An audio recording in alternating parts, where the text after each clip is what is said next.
Single dad. Tried to stop his daughter from playing chess, but her first move. Left the CEO in tears. Sir, you're not supposed to be on this floor. The woman in the sharp black suit stood like a statue in front of the elevator, arms crossed her eyes, scanning Owen Bennett from head to toe with subtle disapproval. Her voice was clipped, her heels louder than her words. Owen adjusted the heavy tool bag on his shoulder and offered a polite smile. Printer emergency. Room 47A. I was told it's urgent. The woman raised an eyebrow. 47A is the executive floor. I figured, judging by the marble floors and the tension in the air, Owen replied, lightly glancing around. Look, I'll be out of here as soon as I fix your CFO's printing tantrum. Just point me to the machine. The woman didn't answer. Instead, her gaze shifted to the small figure standing quietly behind Owen, her hand clutching his tool belt. Is that your daughter? Yeah. He gave a sheepish grin. Babysitter bailed. School's closed. And I can't exactly leave an 8-year-old alone at home. Don't worry, she'll sit quietly and read. Won't touch a thing. The woman hesitated. Then, without a word, she stepped aside. Thanks, Owen said, nodding as he stepped through the thick glass doors. What he didn't know was that a set of eyes, sharp calculating and hidden behind smoked glass walls, had just spotted something unexpected in the middle of her sterile world. The executive lounge at Carrington Enterprises gleamed like something out of a modern art museum. Chrome accents, floor-to-ceiling windows, a coffee bar better stocked than most restaurants, and at the center of the room, a low table with a dazzling crystal chess set, its pieces catching the sunlight like diamonds and obsidian. Wow, Arya whispered, eyes wide. She looked up at her father, unsure. Can I? No, Owen said gently but firmly. That's not ours. Just sit over there, okay? Finish your book. I won't be long. He ruffled her hair, dropped a kiss on her forehead, and disappeared into the glass hallway, following the signs to the printer. Arya took a seat. For a moment, she did read. But the pieces, those beautiful pieces, they called to her like old friends waiting to speak. She glanced around. No one seemed to be watching. Her tiny fingers reached out gently, lifting a knight, feeling the cold weight of it.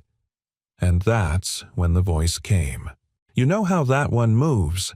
Arya gasped and dropped the piece, catching it just before it hit the board. She turned to see a woman standing there tall, poised in a perfectly cut white blazer and heels that clicked like thunder on the tiles.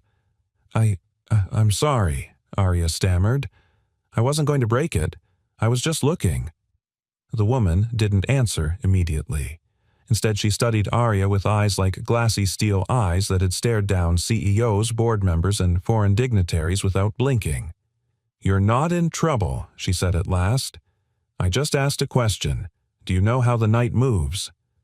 Arya nodded slowly. It moves in an L shape, 2 up, 1 to the side, or 2 over, 1 up. The woman tilted her head. That's correct. Impressive. I learned from a book, Arya added. It had missing pages. That made the woman's eyebrow twitch just slightly. You play often. No, Arya said. Only in my head. The woman stepped closer to the table. Would you like to play just one game? Arya blinked. With you. The woman gave a half smile that didn't quite reach her eyes. Yes, with me. 10 minutes later, Owen returned to find his daughter sitting across from the most powerful woman in the building. Sloane Carrington, he breathed under his breath, frozen mid-step. He recognized her instantly. Everyone in the city did. Billionaire heiress, CEO, known for firing people mid-meeting if they wasted her time. What was she doing talking to his daughter? He rushed forward. I'm so sorry, ma'am.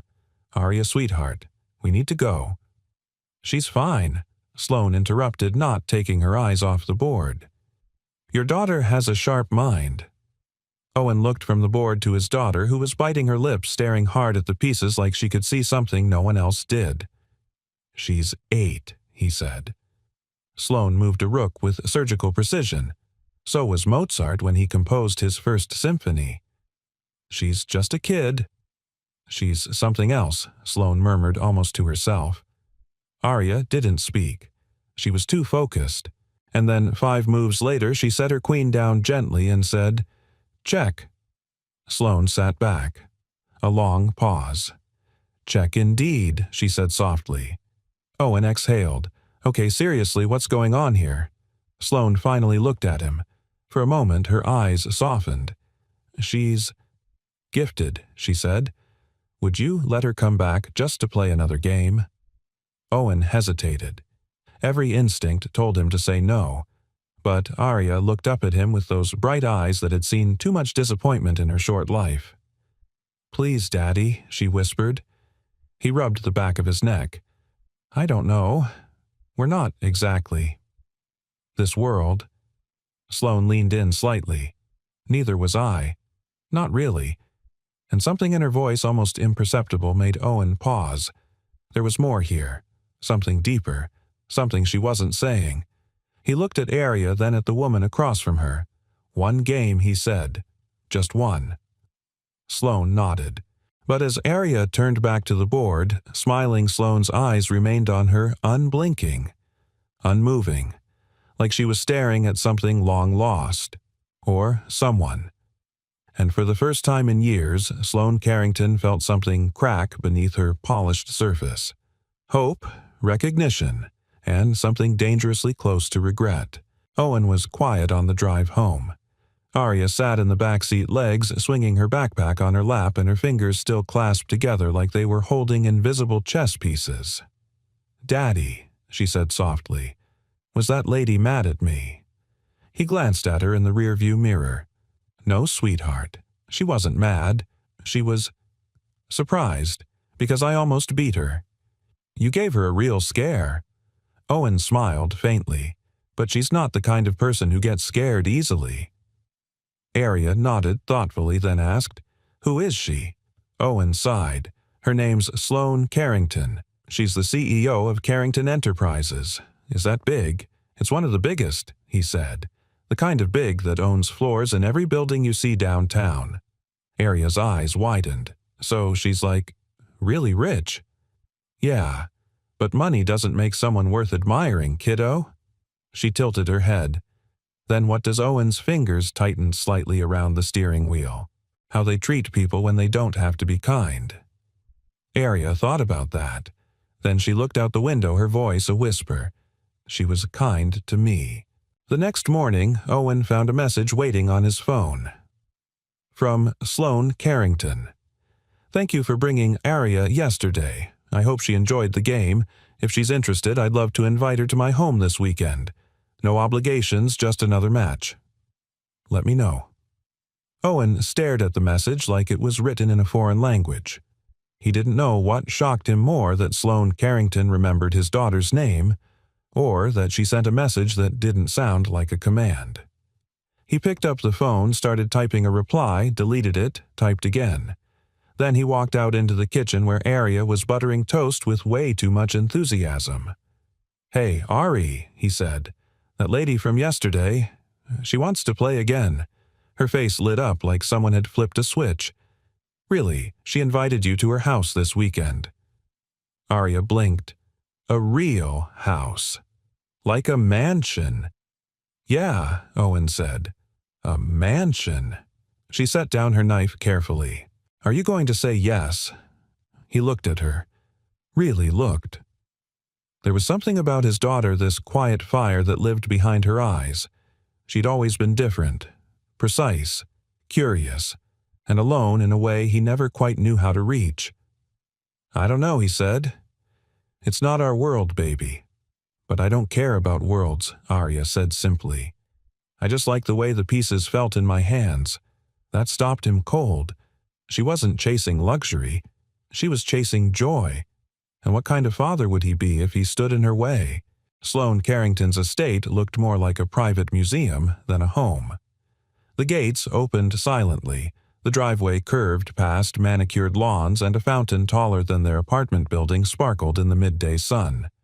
Owen parked his aging sedan beside a row of black luxury cars and tried not to think about how out of place they looked. He reached for Arya's hand, but she was already out of the car staring at the house with her mouth slightly open. "Is this even real?" she whispered. He chuckled. "Feels like a movie set, huh?" But Sloane was real enough when the grand oak doors opened. She stood there in a navy blue blouse, hair pinned up, no makeup, just eyes that scanned them carefully before softening. "I'm glad you came," she said. Her voice was gentler today. "Didn't feel like I had much choice," Owen muttered. "Someone offers my daughter a game of chess in a palace. Kind of hard to say no. I'm not trying to impress her. You don't have to." Their eyes locked for a moment. There was tension, but not unkind. Just history that hadn't been written yet. The game was set in a sunroom filled with books, soft light, and glass walls looking out onto the sea. The chess set was even more magnificent than the one at Carrington HQ, gold leaf inlays, hand-carved pieces from Italy. But Arya didn't notice any of that. She sat down, folded her hands, and waited. "Black or white?" Sloane asked. White Arya smiled. "Always white." "I like starting things." They played in silence for the first 5 moves. Then Sloane said softly, "You see the whole board before you move, don't you?" Arya nodded. "It's like the pieces talk. Not out loud. Just, they want to be somewhere. And how do you know where that is?" "I don't," she said. "I just feel it." Sloane sat back. Her throat tightened and she looked away quickly. "Your daughter," she said to Owen, who stood nearby watching, "is exceptional. She's just Arya." Owen replied, "She thinks in patterns. Always has. You ever get her tested?" "For giftedness." "No. What for?" "So someone can stick a label on her and make her feel like a freak." Sloane looked over sharply. "Being gifted doesn't make you a freak." "No, but it makes the world expect you to be someone you're not." There was pain in his voice, and Sloane heard it. "I'm not trying to take her," she said quietly. "I didn't say you were. I just want to understand her. You're not the only one." They went silent again, but Arya didn't notice. She was too focused, too lost in the dance of bishops and knights and possibilities. Until suddenly she smiled. Check. Sloane stared at the board. "You trapped me," she said. Arya's eyes twinkled. "You taught me how yesterday." Sloane looked up, and for the first time something raw and unguarded passed over her face. "I haven't taught anyone anything in years," she said, "but maybe it's time I start again." Owen folded his arms. "What exactly do you want with my daughter?" Ms. Carrington Sloane turned toward him, and this time she didn't hide behind wealth or pride or perfectly chosen words. "I don't know," she said, "but when she sat at that board yesterday, I saw something I hadn't seen in a long time. What myself," she said softly, "only freer, lighter, unbroken." Owen didn't respond, because deep inside something about that felt true and terrifying, and maybe the beginning of something neither of them expected. Later that evening, after the sun dipped below the water and the sky turned lavender, Arya stood alone in Sloane Carrington's library. Her small fingers traced the edge of a bookshelf lined with first editions. The room smelled like old paper and polished wood. Through the tall windows the waves whispered secrets only the night could hear. She turned toward the marble chessboard still left untouched since their afternoon game. "May I?" she asked softly, sensing Sloane behind her. Sloane had been watching her from the doorway. Of course she replied, "It's your board now." Arya smiled and sat beginning to place the pieces exactly as they were during the middle of their last match. "I've been thinking about this position," she murmured mostly to herself. "You moved your bishop here," she pointed, "but if you'd waited one more turn your queen could have pinned my rook. Then I would have had to give up my knight to protect the king." Sloane approached slowly. "You're analyzing what I should have done." Arya nodded. "I replay the games in my head sometimes. Even when I sleep, I see new things." Sloane sat across from her, hands folded. You see patterns where others don't. That's what my teacher says. But sometimes, the patterns aren't just on the board. Sloane tilted her head. What do you mean? Arya hesitated, then asked, Do you ever feel like someone's missing from your life? Like there's a space in your chest that's shaped like a person but you don't know who they are? The question hit Sloane like a quiet blow to the heart. I used to feel that way, she said. What made it go away, Sloane's voice caught in her throat. I thought I buried it, but sometimes even the pieces you sacrifice still haunt the game. Arya looked up at her confused but curious. Do you mean someone you loved? Sloane nodded. Did they love you back, I think, so Sloane whispered. But I didn't let them stay long enough to prove it. The silence stretched between them. Then Arya asked a question that neither of them expected. Do I remind you of her? Sloane blinked. What? The person you lost. Sloane looked into the girl's face, so young, so brave, and yet holding something impossibly ancient behind her eyes. You remind me of someone I was too scared to become, Sloane said quietly. Arya smiled a little sad.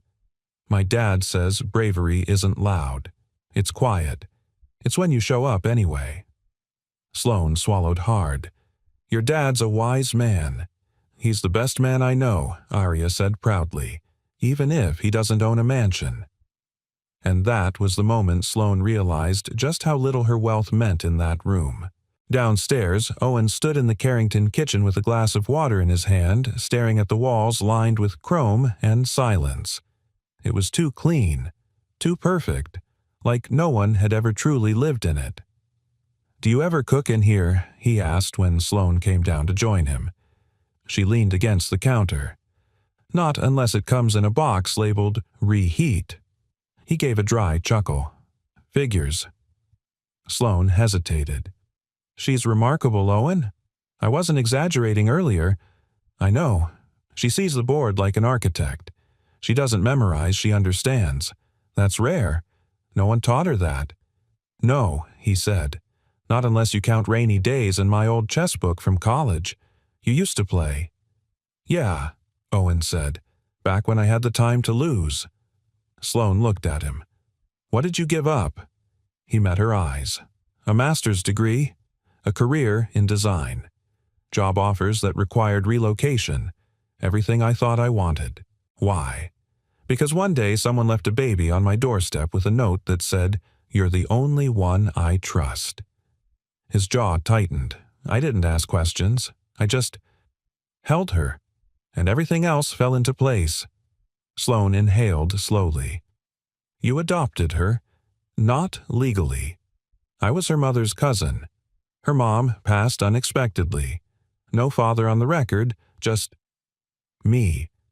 And you never looked into where she came from, why she was left with you. She was a baby, Owen said, and I was the only thing standing between her and the system. I didn't care where she came from. I only cared where she'd go. Sloane was quiet for a long time. Then she whispered, And yet, here she is. In the one place she was never supposed to find. Owen stiffened. What do you mean? Sloane turned away, biting her bottom lip. I've seen those eyes before, she said finally. In a mirror. 8 years ago. Owen's voice dropped. Sloane, what are you saying? But before she could answer, Arya appeared at the top of the stairs. Daddy? She called, her voice light. Can we go now? Yeah, baby, Owen replied, forcing steadiness into his voice. Get your coat. Sloane didn't move. Her hands trembled on the marble counter. You were going to tell me something, Owen said, low and firm. Sloane glanced up, eyes wet. Not tonight. Not yet. He stared at her. I don't play games with people's lives, Miss Carrington. And I don't play games I can't win, she whispered. They locked eyes. Something unspoken passed between them, a wound both shared but neither understood. Then she said softly, Bring her back next weekend. Please. Owen nodded once, but as they stepped out into the cool night air, Arya looked back. Sloane stood at the window unmoving, watching, and in that moment Arya didn't know why, but she felt like she had just left a place she'd once belonged to long, long ago. Sloane Carrington never did anything without a reason. Every move she made in business was calculated, timed, and weighed. She didn't believe in accidents, only consequences. But as she sat alone in her private office staring at the manila envelope on her desk, even she couldn't pretend she had expected this. She picked it up slowly. Inside, a single-page DNA result stamped with a corporate logo and a barcode.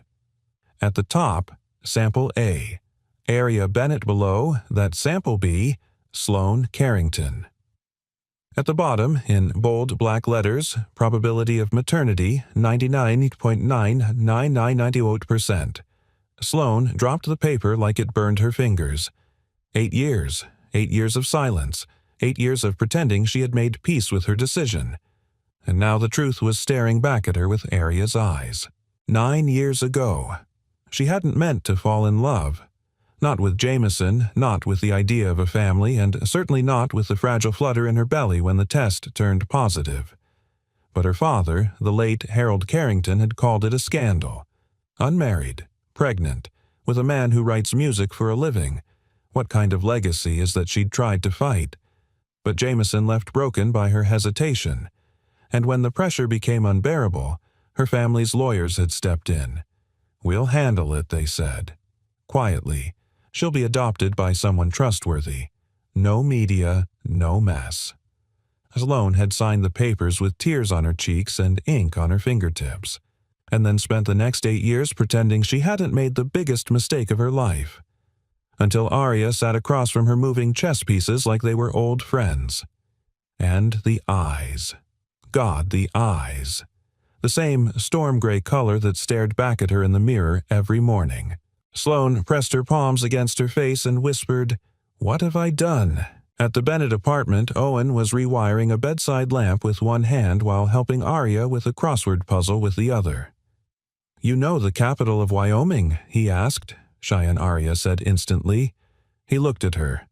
"How do you know that I read your old atlas last week?" "Of course you did," he muttered, smirking. "Anything else I should know about? Are you secretly learning calculus while I sleep?" She shrugged. "It's kind of boring." He snorted, but as she leaned back against the wall, something flickered across her face. Quiet. Thoughtful. "Daddy." "Yeah. Do you think I'm weird?" He turned fully toward her. "Where did that come from?" "People at school don't understand me. Even my friends. Emma said I talk too much about chess and patterns. And one time she asked me if I was from space." Owen set down the screwdriver. "Come here." She scooted over and he wrapped an arm around her shoulders. "Arya, listen to me. The world will always be a little afraid of people who see it differently. That doesn't make you weird. It makes you special." She leaned her head on his chest. "Ms. Carrington doesn't think I'm weird." He tensed slightly. She said I remind her of someone she lost. Owen didn't answer right away. "What if she wants to keep me?" Arya asked quietly. His voice was steady, but his heart stung. "You're not something people keep, baby. You're someone people earn." That night, long after Arya fell asleep, Owen dug through the old shoebox in the closet, the one with the letters, the birth record, the adoption forms that were never quite official. He pulled out the only photo he had of Arya as a baby. The handwriting on the back was still clear. "Her name is Arya. Please love her like I couldn't." There was no signature, just a date. He'd always wondered about that line. Like, I couldn't. Now a name stirred uneasily in his mind. Sloane Carrington. He reached for his phone, searched her name, and what he found made his stomach turn cold. Archived news. Rumors from nearly a decade ago. Carrington heiress cancels engagement. Rumored pregnancy quietly disappears from public view. Then a name, Jameson Wilder, a composer who'd vanished after a messy breakup. The timing lined up. The location. Even the child's age. Owen whispered no. He looked at the sleeping girl in the next room. He had built his whole world around her, and now it felt like someone was slipping the ground out from under his feet. Back at the Carrington estate, Sloane opened the nursery. The room had never been used. Her housekeeper had once asked about it. "Just leave it," she'd said. "It's no one's room." But now she stepped inside for the first time in years. The pale wallpaper was untouched. The crib still assembled. A single stuffed bear sat on the shelf. Sloane picked it up and held it to her chest. And wept. Not just for what she'd lost, but for what might never be hers again. The next morning she stood by the window as her assistant entered. "Ma'am, your 10 o'clock, cancel it." "But it's cancel it," she said, her voice steel again. Then she picked up her phone and dialed. "Dr. Whitaker, I need to talk. About parental rights? No, not hypothetical. Very real and very delicate." She paused. "Also, find someone. Jameson Wilder. I need to know where he is." Her reflection stared back at her in the glass, poised, powerful, precise.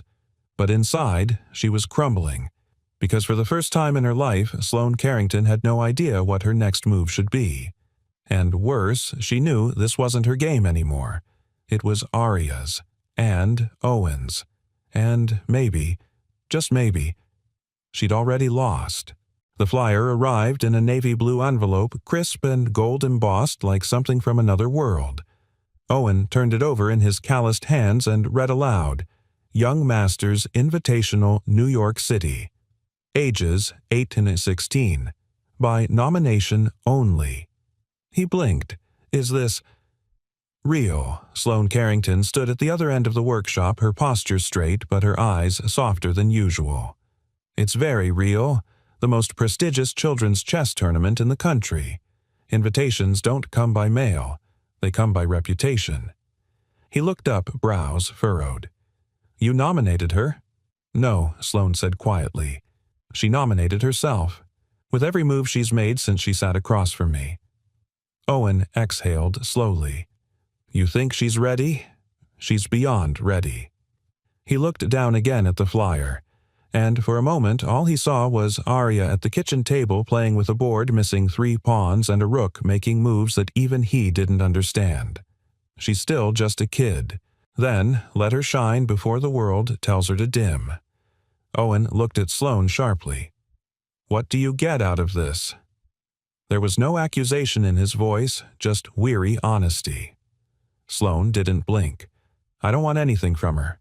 Not a headline, not a contract, not a trophy. I only want a chance to be near the miracle I lost." Owen's jaw clenched. "You still haven't told her. I don't want to shatter her world. You already did. Years ago. You just didn't stay long enough to hear it break." The silence between them thickened. Then Sloane said quietly, "Let her go to New York. Let her play. If you still think I'm a threat after that, I'll disappear." Owen was quiet for a long moment. Then he folded the flyer in half, slid it into his jacket, and walked past her. "I'll talk to her." Later that night, Owen sat beside Aria on the fire escape outside their apartment. The city lights blinked around them soft and far away. "I have a question," he said. She looked up. "Yeah. How would you feel about going to New York?" Aria blinked. "For what?" "There's a tournament. Big one. Kids from all over. You'd get to play against the best." Her eyes lit up like Christmas morning. "Really, they'd let me in. They already did." Her mouth dropped open. "Wait, what? Who Sloane nominated you? They accepted." Aria didn't speak for a moment. Then she whispered, "Do you think I'm good enough?" Owen turned to her, his voice steady. "I think you're better than good enough. I think you're the kind of good that makes people look twice at the world." She looked down. "I don't want to lose." "Then don't play for the trophy," he said gently. "Play for the girl who saw a chessboard and felt like she finally understood something." Aria nodded, slowly, but a thought pulled at her. "Will you come with me?" she asked. Owen laughed softly. "Are you kidding? I wouldn't miss it for the world." She paused again. "What about—" Her Owen went still. Ms. Carrington Aria clarified. Will she come too? She might, he said slowly. Would that bother you? Arya looked out at the street below. I don't think so. When she watches me play, I feel like I matter. Owen swallowed hard. You matter to me every second, even when you're not winning anything. I know, she said, leaning against his arm. But with her, it's like I matter in a way I can't explain.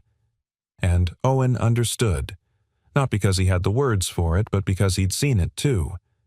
The way Sloane looked at Arya was not performance. It was grief, recognition, and something that looked too much like love to ignore. They flew to New York 3 weeks later. The tournament was held in a marble-floored atrium at the Manhattan Grand Hotel. Crystal chandeliers hung from the ceiling like frozen fireworks, and rows of pristine chessboards gleamed beneath velvet ropes. Kids in blazers, coaches with clipboards, parents with nerves and money, and in the middle of it all, Arya Bennett in sneakers and a hoodie, eyes-wide fingers twitching with anticipation. Sloane arrived just before the first match. She wore no makeup, just a charcoal coat and a quiet look that made Owen pause. You came, he said. I said I would. Arya spotted her across the room and waved. Sloane hesitated, then raised a hand back. Her voice trembled. She looks happy. She is, Owen said, and terrified, and focused, and full of hope. Like a warrior, she whispered. Owen nodded, like someone who's never had the luxury of being small. They stood in silence together as Arya sat at her board for round 1. Her opponent was 12, confident, smirking. But 10 minutes into the match, that smirk faded. Sloane leaned toward Owen. She's setting a trap. Owen nodded, knight to c5. Sloane's eyes widened. How did you? I've played that move 1,000 times at our kitchen table. Sloane looked at him differently then, not with competition, with awe.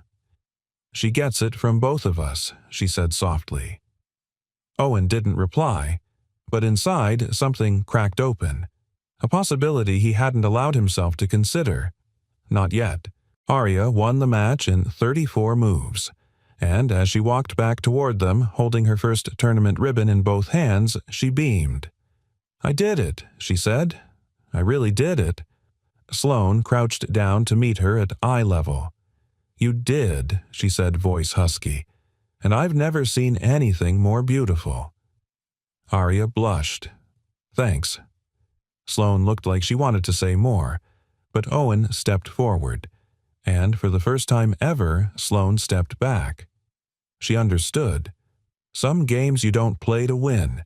You play to honor the pieces that got you here, and to wait, just wait until the board is ready. Rain lashed against the hotel windows like the sky had something to grieve. Inside the tournament hall, the air was thick with whispers and tension. Arya sat still, her palms flat on her knees, eyes fixed on the board in front of her. Across from her sat her next opponent, Mateo Rivera, 10 years old, a national junior finalist from Miami. Sharp, fast, precise. He'd already beaten 2 of the top-seeded players, and he played like he had something to prove. Owen stood in the viewing area, hands in his pockets, heart pounding with every ticking second of the game clock. Sloane stood beside him. Her arms were crossed, but her knuckles had gone white. She's nervous, Owen said softly. She's focused, Sloane replied, but even she didn't believe it completely. Arya's fingers hovered over her queen. She looked at the board like a painter staring at a canvas mid-stroke, uncertain whether the next line would ruin everything or make it magic. Then she moved. A risky exchange. A sacrifice. Mateo didn't flinch. He pounced. Within 10 moves, Arya was on the defensive. Sloane leaned forward. That wasn't like her. She didn't see the second pin, Owen murmured. She's off today. 20 minutes passed. Arya's position worsened, and then checkmate. The word fell like a stone. Arya stared at the board, her mouth slightly open. She didn't speak. She didn't move. Mateo reached across the board, respectful. Good game, he said. Arya blinked, nodded, shook his hand. but her grip was limp. She stood slowly, her ribbon slipping from her lap to the floor without her noticing. Owen met her halfway, crouching down to her level. "Hey," he said gently. "You okay?" She looked at him with eyes brimming but dry. "I lost." "I know. I didn't see the fork. I thought I had it. You made a bold play. You took a chance. That's what champions do." Arya's voice trembled. "Champions win." Owen placed a hand on her shoulder. "No. Champions get back up." She shook her head. "I don't want to talk right now." Sloane approached quietly. "Sweetheart?" Arya turned her face away. "Please don't." Sloane froze mid-step, a wound flickering across her expression, raw and visible. She stepped back. Owen mouthed later and guided Arya out of the tournament room. They sat in their hotel room with the curtains drawn. Arya curled into the corner of the couch, arms hugging her knees, staring out the rain-covered window like the answers might be hiding in the clouds. Owen sat across from her with 2 mugs of hot cocoa untouched. He didn't speak for a while. Sometimes silence was the only rope that could pull a child back across the gap. Finally, Arya whispered, "I disappointed you." Owen sat forward. "Why would you say that?" "Because I didn't win." "Everyone expected me to. No one in this world has ever expected more from you than you expect from yourself." She looked down. "I failed," she murmured. Owen took a breath. Then slowly he reached into his wallet and pulled out a faded receipt. He unfolded it, careful and deliberate. "Know what this is?" Arya shook her head. "It's the receipt from the pawn shop where I bought our first chessboard. $8. I bought it the day you turned 4. We had leftover mac and cheese, and I lit a candle in it." A ghost of a smile touched her lips. "You lost every game for months," Owen said. "You'd cry when you couldn't protect the king. But you never stopped showing up. You just kept learning." Arya looked up. "Why are you telling me this? Because that receipt isn't about money. It's about the moment I realized what you were capable of." He leaned forward. "I don't love you because you win. I love you because you try." The silence stretched. Then her voice broke. "I'm scared I'm not as good as everyone thinks." "Then show them what someone brave looks like." That evening, Sloane knocked gently on the hotel room door. Owen answered.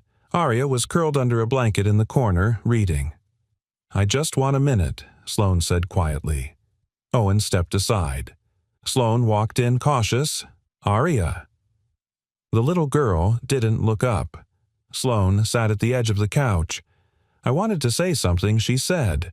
"Not as someone who cares about your talent, but as someone who understands what it means to lose something, and not know who you are without it."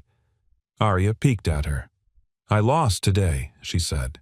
Sloane nodded. "I've lost things that never came back." Arya closed her book, like what Sloane swallowed. A family, a piece of myself, and once, I lost the chance to tell someone how much they meant to me. "Did they ever come back?" Sloane's voice cracked. "No."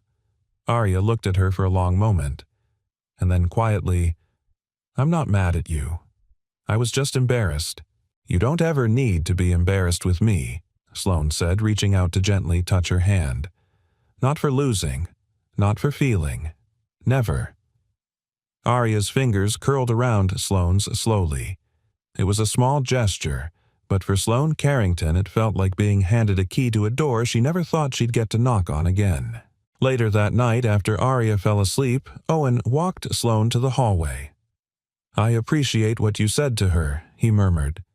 "She's stronger than I ever was," Sloane replied. "She's strong because she's had no other choice." They stood in silence. Then Sloane asked, "Would you think I was selfish? If I told her the truth someday," Owen didn't look away, "I'd think you were human." She nodded. "But not now," he said. "Let her play the next round with a clear head. Let her be a child before the world tells her who she belongs to." Sloane's voice was soft. "Do you think she'd forgive me?" Owen paused. "She forgives people easier than I do." She managed a faint smile. Noted. As she turned to go, he added, Sloane. She looked back. Thank you. For showing up. And for once, Sloane Carrington didn't answer with words. She just placed her hand over her heart, nodded, and walked into the quiet dark of the hallway, carrying something heavy but finally real. The New York skyline shimmered under a velvet night. Up on the rooftop terrace of the Grand Manhattan Hotel, the world below felt far away, like something you could fold into a pocket if you held still long enough. The wind was cool but not cold. The stars, blurred by city lights, still flickered stubbornly. Owen stood at the edge of the terrace, both hands on the stone railing, staring out at nothing. He heard the door open behind him. Then footsteps. Then silence. He didn't turn around. You waited long enough, he said. I thought maybe you'd let the truth rot in your throat. Sloane stepped beside him. She didn't speak. Not yet. I know, Owen said, his voice tight. I've known for a while now. Her eyes dropped to the floor. Her eyes, he continued. Her hands. The way she sees the world in structure and shapes but feels it with a softness most people forget how to carry. He finally looked at her. You gave that to her. Sloane's voice was barely audible. I don't deserve the credit. No, you don't, Owen said plainly, but you deserve the truth. And so does she. A long beat passed. Then Sloane whispered, I was 28. Fresh out of grad school. My father had just handed me a seat at the board, and then I got pregnant. She exhaled like something broke inside her. He told me if I didn't make it disappear, the board seat would. Owen stayed quiet. He let her say it. He didn't flinch. I tried to keep her, she said. I fought. But the world I lived in, it wasn't built for softness. It rewarded silence, obedience, control. Her voice cracked. So I signed the papers. I told myself she'd be better off not knowing me, that I'd only ruin her. And then Owen asked. I watched her grow up on newsprint scraps and old regret. I didn't know who had her, not until I saw you walk through those elevator doors. Owen stared at her for a long, cold moment. You could have told me then. I was terrified you'd shut the door. He looked back out at the city. I almost did. But you didn't, Sloane said softly. No, Owen murmured, because she's not a pawn in anyone's game, and because she deserves to know where she comes from, even if it hurts. Sloane turned toward him. Her voice was steadier now. Owen, I'm not trying to take her. I couldn't even if I wanted to. You don't have to take her, he said. She's not something you carry off. She's someone you stand beside if she lets you. The wind picked up, blowing her hair into her face. She didn't brush it away.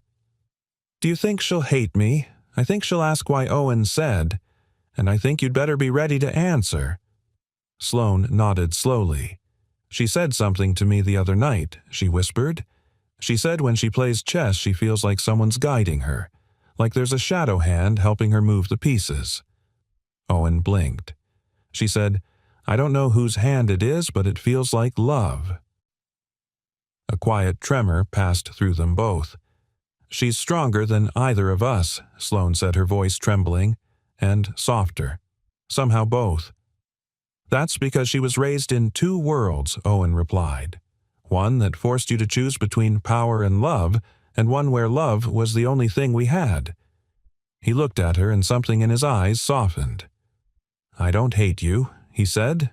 Sloane looked away. I wish you would. It would be easier. I don't do easy, he said. I do aria. And right now she needs the truth, delivered by both of us. Together. She nodded again. Tomorrow. Sloane turned to leave, then hesitated. Do you ever regret taking her in? She asked quietly. Owen didn't even pause. Not for a second, he said. She didn't just save me. She made me worth saving. Sloane bit her lip. You were always worth saving, Owen. You just stopped believing it. Then she walked back toward the door, and Owen stood alone, wind pressing into his jacket, wondering how much a person could forgive when the wound was stitched together by love.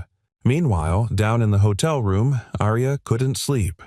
She sat at the desk with the tournament flyer folded into a paper crane, her mind spiraling through every game she'd played, every piece she'd lost.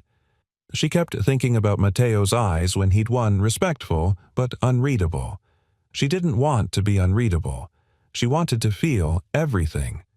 Footsteps approached. It was Maria Sloane's longtime assistant who had brought Arya cocoa earlier. "Can't sleep?" Maria asked gently. Arya shook her head. "There's too much thinking." Maria smiled. "That's what happens to smart girls. Their minds don't know when to rest." Arya hesitated. "Can I ask you something?" "Of course. What kind of person gives up their baby?" Maria blinked. Then she walked over, sat down slowly. "The kind of person who's broken," she said softly. "Or scared, or trapped, or just too young to know how much love can hurt when it's not enough." Arya nodded as if she had already known. "Do you think they wonder?" "Every day," Maria said. "Some don't stop wondering until they find their way back." Arya looked down at the paper crane. "And if they do, then you listen. And you decide. Not who they were, but who they are now." Arya folded the wings of the crane gently. "I think someone's trying to find their way back to me." Maria placed a hand over hers. "Then meet them halfway, little one." And with that, Arya looked toward the window, heart pounding. Something was coming. She didn't know what, but for the first time she wasn't afraid. The day of the finals dawned with pale gold light and a sky scrubbed clean by last night's rain. The city felt quieter somehow, like it too was holding its breath. In the grand atrium of the tournament hall, the final chessboard was already set. Spectators whispered from behind velvet ropes, journalists adjusted cameras, and tournament officials moved like clockwork. A hush of reverence lingered in the air. Arya stood at the edge of the room, her little hand gripping the strap of her backpack, her sneakers planted firmly on the marble floor. "You don't have to win to matter," Owen said gently, kneeling to adjust her sleeve. "I know," she whispered, "but it's okay if you still want to." She smiled faintly. "I do." A voice behind them interrupted. "Good morning." They turned. Sloane stood there, elegant, steady, but her eyes shimmered with something fragile. "May I speak with her before the game?" she asked Owen. He hesitated. Arya looked at him. "It's okay, Daddy." He nodded and stepped away. Sloane crouched down to Arya's level, her voice quiet and trembling. "I have something to tell you, Arya, and I need you to know that it's the truth even if it sounds strange." Arya's eyes were steady. "Okay." Sloane inhaled deeply. 8 years ago, I had a daughter. I was young. I was scared. I made choices I thought were right, but they weren't. I let someone else raise her believing she'd be better off without me. Arya's lips parted slightly. "That daughter was you." There was no sound. Not from the hall. Not from the world. Just the soft inhale of an 8-year-old girl trying to piece together a puzzle she didn't know she'd been given. "You're my mom?" she asked, barely above a whisper. Sloane nodded. "Yes." Arya blinked, then looked down at her hands. "I always thought I didn't come from anyone," she murmured.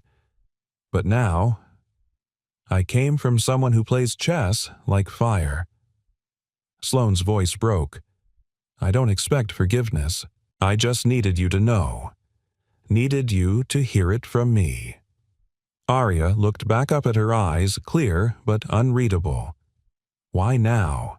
"Because you deserve the whole truth before you walk onto that board. You deserve to know who you are, and where your strength comes from." Arya was quiet for a long moment. "Then I'm still playing as Arya Bennett." Sloane's throat tightened. "Of course, but maybe someday," Arya added softly, "I'll be Arya Bennett Carrington." Sloane's eyes filled with tears. "I'd be honored." A bell rang, signaling game time. Owen stepped forward. "You ready, kiddo?" Arya turned to them both. Can you sit together today? Owen looked at Sloane. She nodded. We'd like that. And for the first time, the three of them walked into the arena, not as strangers, not as secrets, but as something slowly forming into the shape of a family. Arya's opponent was Gabriel Cho, a 13-year-old from San Francisco known for his speed and ruthless endgames. He had a coach, a publicist, and a look in his eye that said, "I don't lose." The game began. Move by move, the crowd leaned in. Owen and Sloane sat side by side in the front row, hearts pounding, watching Arya glide through the opening like a storm gathering strength. "She's calm," Sloane whispered. "She's in it," Owen replied. "This is her favorite place in the world." Mid-game, Gabriel launched a brutal queenside attack. For a moment, it looked like Arya had no defense. Then, quietly, confidently, she repositioned her knight. 2 moves later, the entire board shifted. Gasps rippled through the crowd. She reversed the pressure, one commentator whispered. At 8 years old. Sloane's hand instinctively reached for Owen's. He let her hold it. In the final 5 moves, the room fell utterly silent. Then, checkmate. A beat of stunned stillness. Then the hall erupted. The crowd stood. Reporters surged. The tournament director raised her hand like a champion in a boxing match. Arya didn't move. She just looked across the board at Gabriel and said, "Thank you for a great game." He nodded, dazed. "You're incredible." She smiled. "I just listened to the pieces." Backstage, Arya sat on a bench trophy resting beside her arms folded across her chest. Owen knelt in front of her. "You did it." She shook her head. "We did it." Sloane stood nearby, eyes still glassy. Arya looked at her. "I'm mad at you," she said honestly. "A little bit." Sloane nodded, steady. "You're allowed to be. But I'm also glad you came back." Sloane blinked hard. "So am I." Owen smiled. "You want to go celebrate, champ." Arya grinned. "Can we get grilled cheese? That's all you want after becoming the youngest champion in tournament history," Sloane teased. Arya nodded. "That, and maybe a rematch." "Rematch?" Owen asked. "With who?" Arya leaned back smugly. "With both of you. 2-on-1. Let's see if you can keep up." They all laughed, and in that moment there were no missing pieces. No silence, no regrets. Just aboard a family and a girl who had found her place between 2 hearts, one that raised her and one that never stopped hoping she'd return. It was quiet in the car. New York shimmered behind them, lights fading as Owen's old sedan made its way down the interstate. Arya sat in the back seat, her fingers brushing against the handle of the tournament trophy beside her, but her eyes were far away. Owen glanced at her through the rearview mirror. "You okay, kiddo?" She nodded, but she didn't speak. They had passed 3 exits before she said softly, "Daddy." "Can I ask you something?" Owen turned down the radio. "Always." She hesitated. "If I have 2 people who love me, who's my real mom?" His hands tightened on the steering wheel. He slowed the car, then took the next exit and pulled into a quiet rest stop parking under a flickering street lamp. He turned around in his seat to face her fully. "That's not a simple question, Arya." "I know," she whispered. He took a breath. "Let me tell you something, and I want you to really hear it. Can you do that for me?" She nodded. "You were born from Sloane's body, but you were raised by my heart. You have 2 people who would walk through fire for you, and that doesn't mean you have to pick one. Love doesn't ask you to choose sides. It asks you to open both hands." Arya blinked back tears. "But it feels like I'm in the middle of something that happened before I was even here." Owen reached for her hand. "You're not in the middle. You're the reason both sides are finally meeting." She swallowed hard. "Do you think she gave me away because she didn't want me?" "No," he said firmly. "She gave you away because she didn't believe she was strong enough to keep you. And that's not the same thing. Would you have kept me if you knew she was my mom?" Owen smiled softly. "I didn't care who your parents were, Arya. The day I held you in my arms, you became mine. That's the only truth I've ever needed." She looked down at her lap. She said she doesn't want to replace you. She couldn't if she tried, Owen said. And I wouldn't try to erase her either. Arya looked up at him, eyes wide. So, is it okay if I start calling her Mom? His throat tightened, but he nodded. It's okay, he said, as long as you never stop calling me Dad. She reached out and took his hand. Never, she said. And just like that, the space between them felt whole again. Back at the Carrington estate, Sloane stood in the nursery. Not the cold, unused one from years ago, but the new space she'd renovated just last week, a sunlit room with soft bookshelves, a writing desk, a chessboard in the corner, and a reading nook by the window. A place made for growth, not guilt. She was setting a framed photo of Arya's tournament win on the shelf when Maria entered with a tray of tea.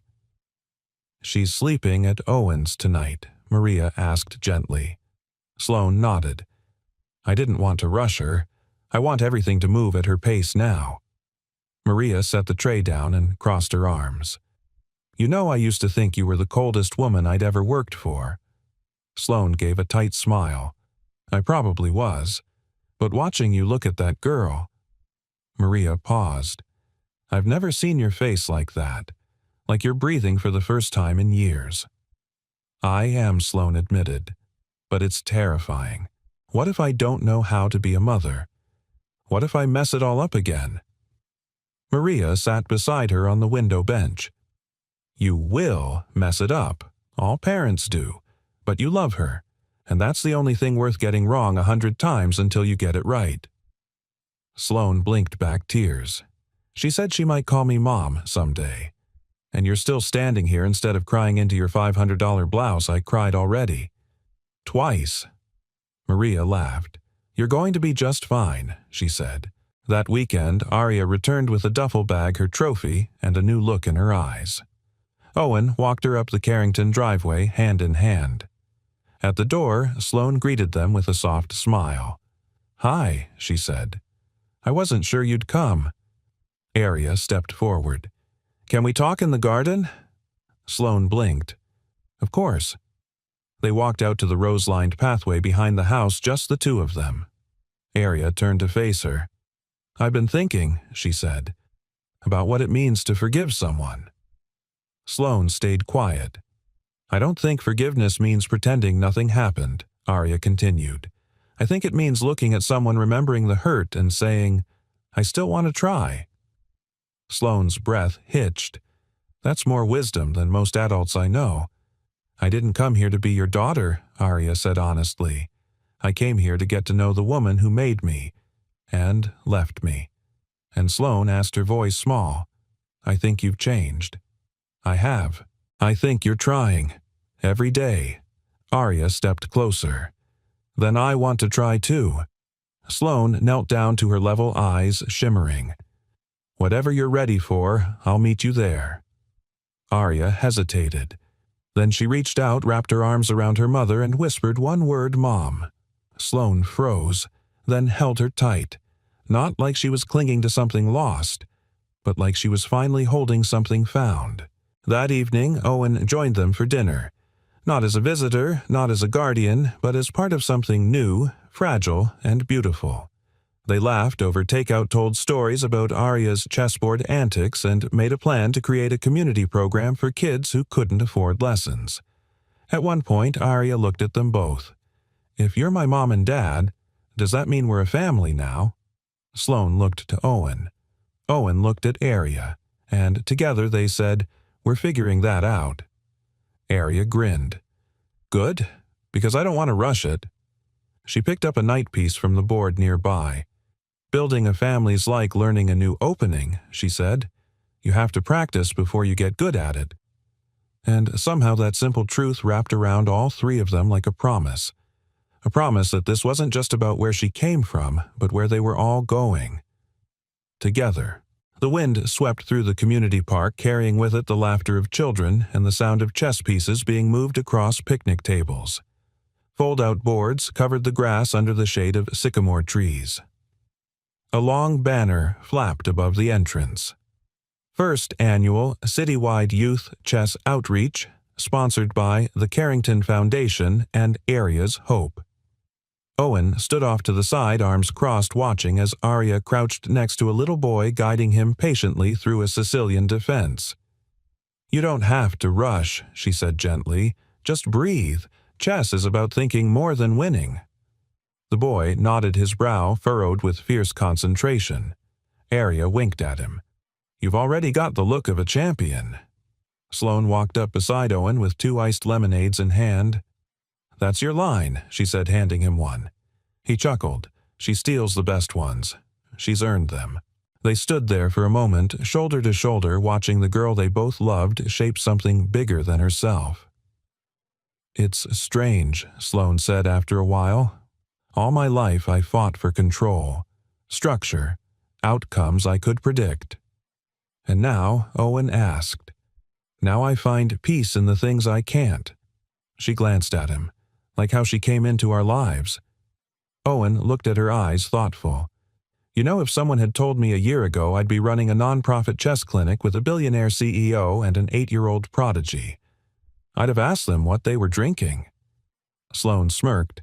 "And now I'm wondering why it took so long to start." Their conversation was interrupted by applause. Arya stood and gave the boy a high five. He beamed with pride. Then she turned, catching their gaze. She ran toward them, ponytail swinging, and threw herself into Owen's arms. "You saw that?" she asked, grinning. "Every move," Owen said. "You were brilliant." Arya turned to Sloane. "He told me he was scared of playing because he's not smart enough. So I told him what you told me once." Sloane raised an eyebrow. "What's that?" Arya took her hand. "That bravery is smarter than fear." Sloane's eyes shimmered. She knelt down and pulled Arya into a hug. "You've turned into someone I would have looked up to as a child." Arya giggled. "You can still look up to me now." "I do." They all laughed, and for a moment the world stood still in its quiet joy. Later that afternoon, after the event had wrapped and volunteers were folding up chairs, Owen sat alone at a table under the tree, writing something in a leather-bound notebook. Sloane approached quietly. "Writing again?" she asked. He looked up and smiled. "Trying to. Something about this place makes the words come easier." She glanced at the page. "What is it?" He hesitated, then offered her the open book. She read aloud. She wasn't a miracle because she played like one.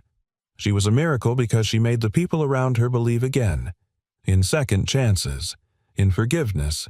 In a life that didn't have to be perfect, just honest. Sloane closed the notebook gently. "That's about her. It's about all of us," Owen said. "She just reminded us how to be better." They sat in silence for a while. Then Sloane turned to him. "Owen, have you ever thought about what comes next?" He looked at her. "For the foundation?" She smiled. "No, for us." The words hung in the air. Owen let them settle before he answered. "I've thought about it every day since you walked back into our lives." Sloane's voice softened. "And I think I'm scared." "Me too." He met her eyes. "But I also think we've earned something more than fear." She reached for his hand. "I don't want to rewrite the past," she said, "but I'd give anything to start a new chapter with both of you in it." Owen studied her. "Even if it's messy." She smiled. "Especially if it's messy." A breeze stirred the leaves above them. Somewhere in the distance, Arya's laughter rang out like wind chimes. He squeezed her hand. "Then, let's not waste another page." That evening, back at Owen's modest home, Arya sat cross-legged on the porch with her notebook open, scribbling diagrams of new chess openings. Her voice floated into the kitchen where Owen and Sloane stood cooking dinner together for the first time. "Dad, can we name the next opening?" After Mom, Owen looked at Sloane and grinned. "What do you think?" she called back. "Only if it's an aggressive one." Arya giggled. "It'll be a queen's gambit with attitude." As they laughed together, the doorbell rang. Maria stood there holding a bouquet of wildflowers and a bottle of wine. I heard we were celebrating something tonight, she said. Sloane pulled her into a hug. We're celebrating everything. Owen brought out 3 glasses, Arya clinked her juice against them with exaggerated pride, and they raised a toast. To forgiveness, Owen said. To family, Sloane added. Arya looked at both of them, and to the game that brought us together. They drank, and in that moment, without fanfare, without the sharp clang of checkmate, they knew they had won something far more lasting than any trophy. They had won each other. Autumn arrived gently that year. Golden leaves floated down like blessings over the Carrington estate, softening its once imposing stone facade. The air had that kind of crispness that made you breathe a little deeper, and inside the house that used to echo with silence laughter now spilled into the halls like music. In the sunroom, Arya sat cross-legged on a plush rug, a chessboard between her and Owen. She tapped a bishop with her fingertip. You know, I'm 3 moves away from ending you right, she teased. Owen raised an eyebrow. Oh, really? You sound awfully confident for someone who just sacrificed her queen. She grinned. That's not a loss. That's a distraction. Spoken like a true Carrington, Sloane called from the doorway holding 3 mugs of hot cocoa. Arya lit up. Extra marshmallows. Sloane winked. A mountain. She handed Owen his cup, then knelt beside Arya, wrapping an arm around her daughter's shoulder. The girl leaned into the embrace like it was second nature now, because it was. I was thinking, Arya said, eyes twinkling, maybe we could write a book. About all of this. Sloane tilted her head. All of this? Yeah, Arya nodded. Not just the tournament, but about finding each other. About how families can be made from broken pieces, like puzzles or chessboards. Owen looked at her for a long, tender moment. What would you call it? Arya's smile was soft. The last piece. Sloane's breath caught in her throat. Owen reached over, gently brushing a strand of hair from Arya's forehead. You always know how to land the final move. Arya shrugged playfully. Maybe, but only because you both taught me the game. Later that week, they hosted a dinner at the Outreach Center. Not for donors or press, just the people who had become family in quiet ways. Maria, the kids from the chess program, the janitor who always stayed late to lock up Mateo's family, and even Mrs. Jenkins from the corner bookstore who always slipped Arya extra bookmarks. There were folding tables covered in mismatched tablecloths, paper lanterns strung across beams, and the smell of roasted vegetables and fresh bread in the air. Sloane stood by the window watching Owen tell a group of teens about a time Arya beat him in 3 moves flat. Maria joined her carrying 2 glasses of sparkling cider. You've changed, Maria said, not unkindly. I know, Sloane replied, but not all at once. It was like learning to speak a language I used to know as a child, one I forgot I was fluent in. Maria handed her a glass. You remember it beautifully. From across the room, Arya waved them over. Speech time, she announced proudly. Everyone turned. Sloane and Owen exchanged a glance. You go, she whispered. No way, he whispered back. She clearly meant you. But Arya pointed to both of them. Together, they stood side by side, and Sloane took the mic first. I spent much of my life chasing legacy, she began. Success, reputation, control. But none of it mattered when I realized I'd given up the one thing that could have made me whole. She glanced at Arya. She didn't just find her way into our lives, she rearranged them. And in doing so, she gave us all a second chance. Owen stepped forward. We don't always get to choose how life begins, or who stays, or who leaves, but we do get to choose who we become every single day. He looked around the room, and sometimes, if we're lucky, love shows up again, in the most unexpected places, on a rainy Tuesday, in the form of a little girl who asks too many questions and plays chess like a hurricane. The room laughed warmly. Sloane placed her hand over his. Thank you for helping me believe that love doesn't expire. Owen smiled. And thank you for proving that people can grow toward each other, not just apart." They stepped back and Arya hopped up to the mic.